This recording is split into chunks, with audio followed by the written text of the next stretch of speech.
Charter school strategies to facilitate students' cognitive processing speeds, a brain-based learning discussion.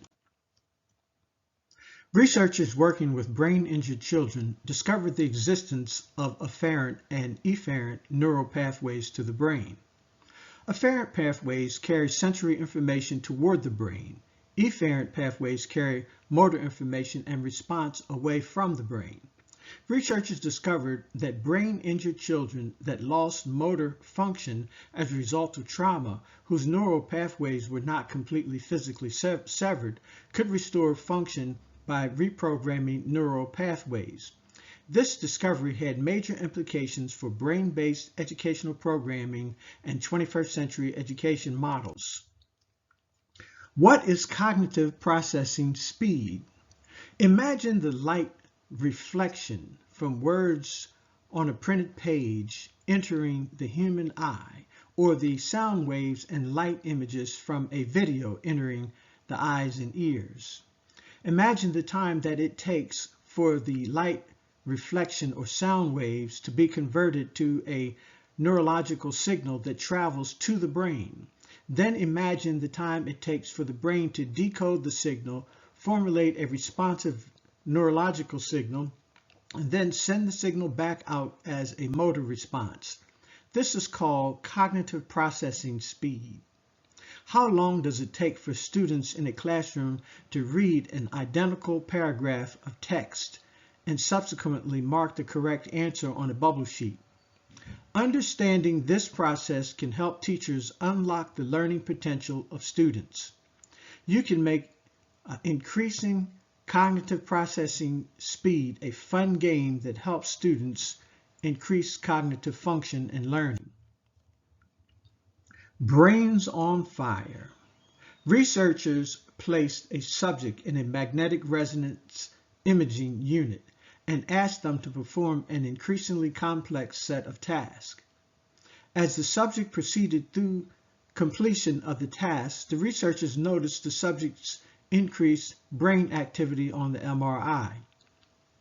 When the subjects were engaged in complex tasks, the MRI showed a brain that appeared to be on fire. The neural activity was understood to consist of the brain's increased biochemical activity, including increased production of neurotransmitters.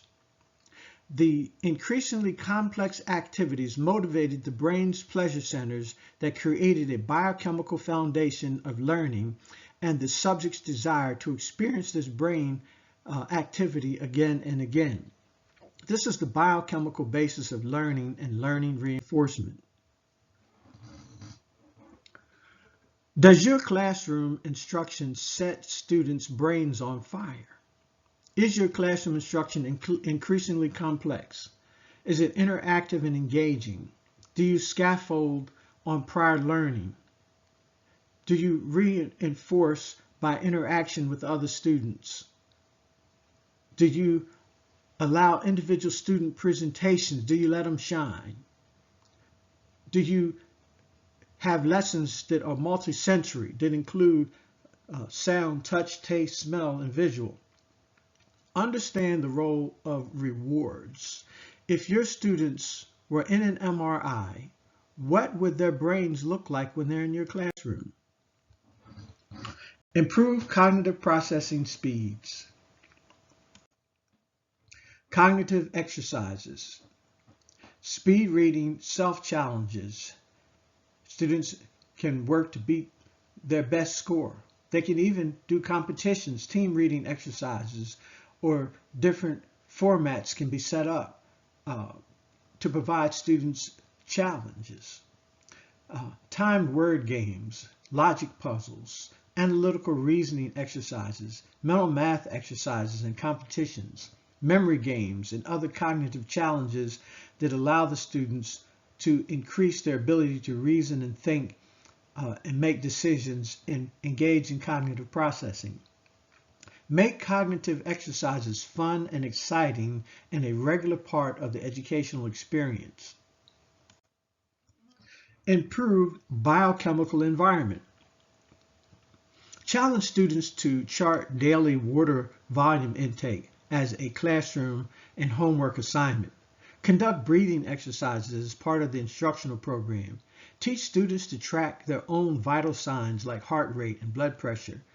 Challenge students to read labels and track nutritional intake of protein, zinc, iron, choline, folate, iodine, vitamin A, vitamin D, vitamin B6, vitamin B12, and long-chain polyunsaturated fatty acids that are known to improve brain function.